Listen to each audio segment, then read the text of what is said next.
On Global TV News Prime, former President Jonathan briefs President Tinubu on Guinea-Bissau elections.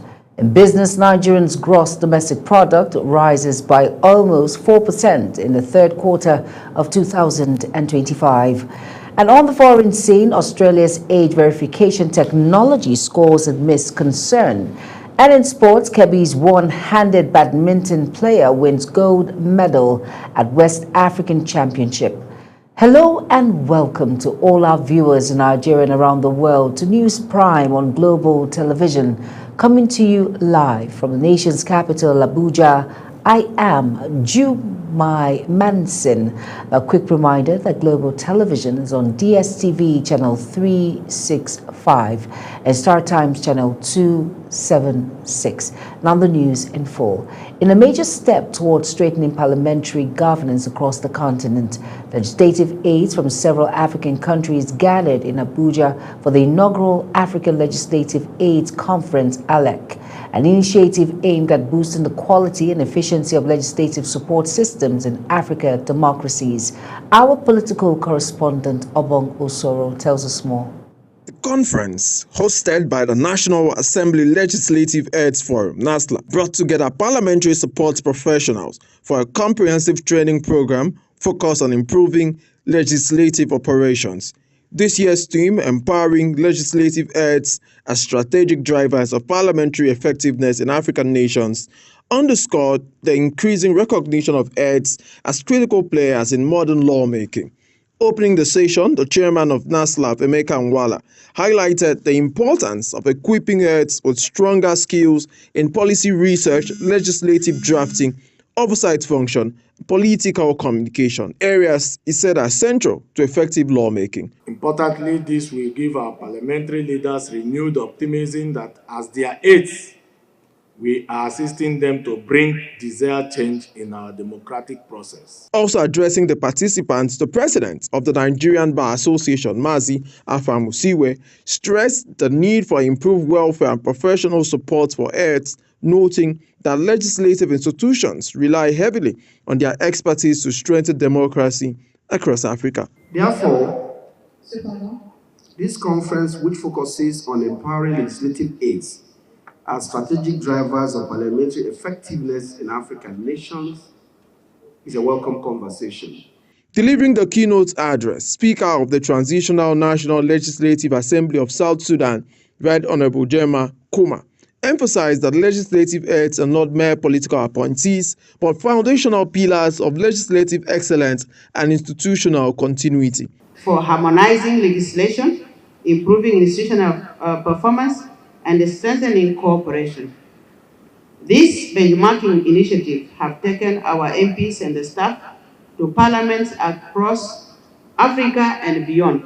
The maiden ALAC conference is expected to enhance collaboration among parliamentary support staff and foster stronger legislative processes across African nations. Ubong Usoro for Global Television.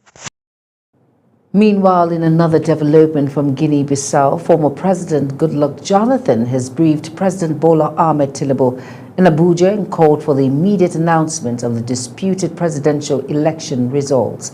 Ubong Usoro tells us more. Jonathan, who led the election observer mission in Guinea-Bissau under the auspices of the West African Elders Forum, said the voting, counting, and tallying process had largely been conducted before the military intervention disrupted the process. It described the post-election intervention not as a classic palace coup, but rather a ceremonial coup, suggesting that the head of state himself declared the takeover under suspicious circumstances. When you get back home, you have to brief your president, because the ECOWAS leaders will meet. I will not be there.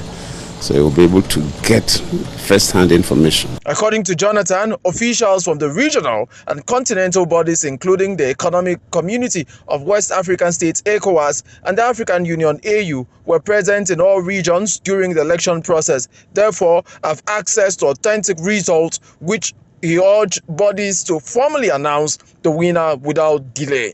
The key thing is that election was concluded. Tallying of the results was almost concluded. In fact, the results are known. And the key thing is that the winner of that election must be announced. Jonathan also demanded the immediate release of the detained opposition candidate, arguing he committed no offense and had not declared himself the winner, which under Guinea-Bissau's law could have been viewed as a treasonable offense. After returning to Nigeria, Jonathan met with President Tinubu to give a first-hand account, a standard procedure for former heads of state involved in regional assignments. He urged Tinubu to carry the message to ECOWAS leaders ahead of their upcoming summit. Ubong Osoro for Global Television News. Bola Ahmed Tinubu, he says the security and welfare of every Nigerian remain the sacred priority of his government. He stated this in Lokoja at the 10th Memorial Anniversary celebration of the former governor of Kogi, Prince Abubakar Audu. Tinubu, who was represented by Minister of Information and National Orientation Mohammed Idris, said the administration had taken various steps to deliver on the priorities. The Abuja chapter of the Association of Resident Doctors has suspended its 30-day-old indefinite strike, following a directive from the national body and renewed assurances that its demand will be implemented. The suspension was announced by the Association of Resident Doctors, FCTA President Dr. George Ebong, who cautioned that the doctors will resume the industrial action if the Federal Capital Territory Administration fails to fulfill its commitments within the next 4 weeks, as promised by the Minister of Health, Professor Muhammad Ali Pate. In many urban cities across the country, roadside parking has become a growing concern. What seems like a simple act, parking a vehicle by the roadside, now contributes to traffic congestion, road accidents, and delays that affect commuters daily. Our correspondent Sadiatu Garba gives us details. From Lagos to Abuja to other major cities, the story is the same. Urban roads meant to carry fast-moving traffic are now shrinking as a result of vehicles parked indiscriminately by the roadside. Cars, buses, trucks, and even commercial vehicles take over portions of major roads and bridges, forcing other road users to squeeze into narrow lanes. The result is longer travel times, increased road rage, and in some cases, avoidable accidents. On the issue of illegal parking in Abuja, I think we can do better. Everybody should be responsible, But, other things that the government can do is, maybe putting some measures in place. Do you understand? So that, security men can, tell people what to do. Experts say poor urban planning, inadequate parking infrastructure, and weak enforcement of existing traffic laws are the major causes. In many cities, shopping plazas, markets, and even organizations depend entirely on roadside parking, with no designated parking lots for customers and staff. Government should try and eradicate it in one way or the other. Let them try. One problem with Nigeria is we don't know how to maintain. We don't have maintenance culture, because they will do it today, the next day another government will come and tourniquet it. Beyond inconvenience, roadside parking has serious economic costs. Studies show that traffic congestion leads to loss of productivity, increased fuel consumption, and environmental pollution. Safety is also a major concern. Parked vehicles obstruct visibility, making it difficult for motorists to see oncoming traffic or pedestrians crossing the bridge. Some cities have begun towing illegal parked vehicles, imposing fines and creating designated parking zones, but many believe more needs to be done, including public awareness campaigns and collaboration between governments, transport unions, and private developers. The only thing you can do is that to mobilize people that will direct them, or to create a park, understand? To have a park, so that if there is enough car park, there will be no illegal parking. But because of there's no space, there's no particular place, like all this place, open place now, you can make it open park, so that if you come to the market, you drive your car, you park that, it's safe there. Even if you pay money, it's better. With rapid population growth and increase in car ownership in urban areas, the pressure on already overstretched roads continues to mount until authorities provide adequate parking solutions and enforce laws consistently. Roadside parking will remain a major obstacle to smooth urban mobility. Saratu Garba, reporting for Global Television. In the past few years, content creation has grown from a simple hobby into a powerful income source for millions of young Nigerians. From TikTok challenges to Instagram Reels, YouTube vlogs, and sponsored ads, many young creators are now earning more online than in traditional jobs. Hannah Intunu tells us more. With unemployment rising and economic hardship affecting families, young Nigerians are turning their creativity into cash. What started as fun videos has now become a serious profession and for many a lifeline. Powered by affordable smartphones and growing social media use, content creation has exploded nationwide. From comedy skits to hair tutorials, travel vlogs, food reviews, and lifestyle tips, today's youth are turning everyday life into digital gold. Content creation, especially most of these apps nowadays like TikTok, YouTube, even Snapchat now, I've heard they pay a lot of their content creators through different means.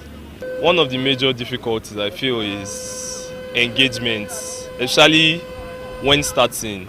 Monetization now comes in different forms.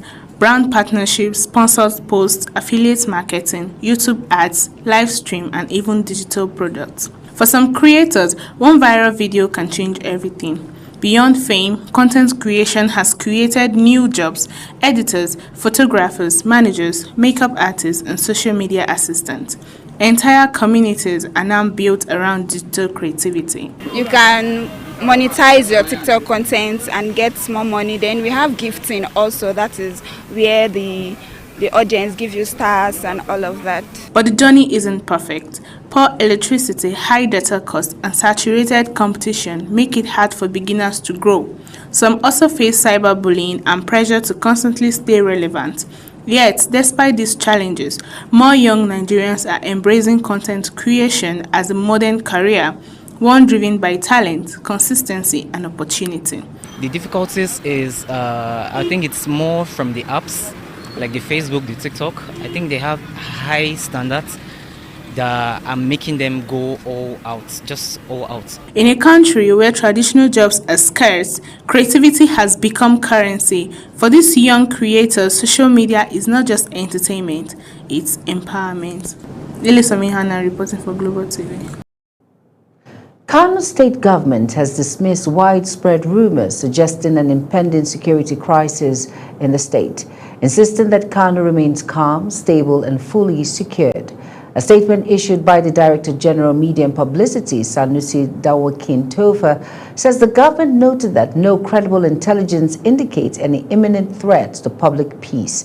The clarification followed a State Security Council meeting attended by all service chiefs, while Governor Abba Yusuf received a detailed briefing on current security operations across the state. You are watching the live broadcast of News Prime. When News Prime returns, Nigeria's GDP rises by 3.98% in third quarter of 2025, driven by strong agricultural and industrial growths. Details coming shortly, plus foreign and sports stories on the other side of this break. Please stay with us.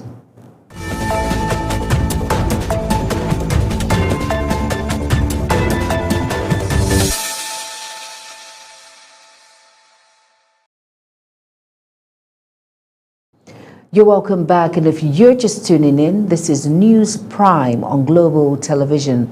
Thank you for staying with us. In business now, Nigeria's gross domestic product grew by 3.98% year-on-year in real terms in the third quarter of 2025, edging above the 3.86% recorded in the same quarter of 2024.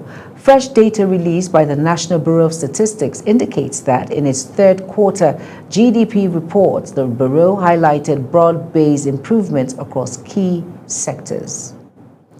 Over now to the foreign scene, online age verification looks set to be a growing technology market as Australia seeks to ban under 16 from using social media, with other countries closely watching how the new law will play out. At the headquarters in Yoti, a London-based company which develops age verification technology, the startup's chief executive, Robin Thumb, says age verification is certainly a much bigger sector than it was 5 years ago. Uyi Agbomofegbe has the rest of the story. As governments crack down on online platforms from social networks to adult websites, business is booming for one sector, offering artificial intelligence-driven age checks based on selfies. The technology promises speed and accuracy in implementing laws like Australia's social media ban for users under 16 years, built to be enforced from December 10. Toombs breaks down the technology. It's looking at lots of patterns within the face. Those patterns are translated into numbers, and then the numbers effectively become patterns which it can use mathematics to basically say, okay, if you see these patterns in the face, it's much more likely to be a 40-year-old than a 20-year-old. And it just gets better and better at doing that because you've given it the ground truth of so many people's faces. The technology challenges parents to find a balance between regulatory requirements set by government and ensuring their children do not get unnecessarily exposed by giving away vital details. It's an area lots of parents worry about. They want their kids to be safe, but they also don't want their kids to be giving lots and lots of details and data away. So that's what we've tried to do. AI-powered age verification methods have raised questions over potential bias and privacy impacts. Others, however, pointed to biases in the age verification algorithms, which can be less accurate in their estimates when presented with non-white faces. Uyi Agbomofwegbe, reporting for Global TV News.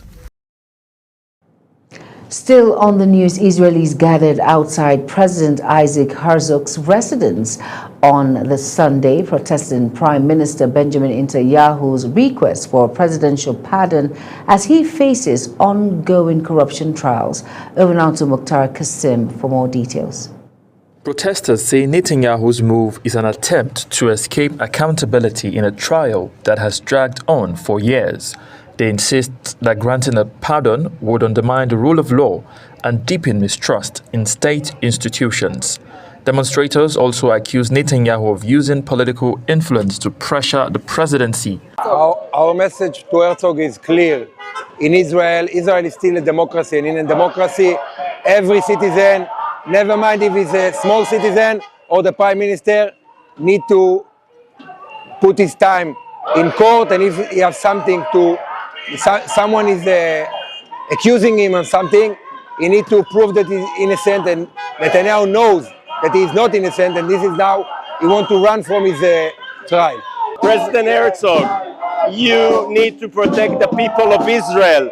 You do not need to protect the Prime Minister of Israel. Your job is to protect the Israeli democracy, the legacy, to protect us as a great nation. And if you will demolish law and order, this might be the end of the Israeli democracy. So we are here to explain Herzog that we are not going to accept that. We know that he is the weakest point in this chain. This is why Netanyahu approaches him. But he has to stand still for us, for our kids, and for the way that history is going to remember him. The rally has intensified public debate over whether the president should intervene in an unresolved legal process. Herzog is now under growing pressure as he considers the highly contentious request. Mukhtar Qasim, reporting for Global Television News. In sports news now, Ibrahim Tokro, the newly discovered one-handed badminton player, continues to dazzle with stellar performances and making Kebbi proud.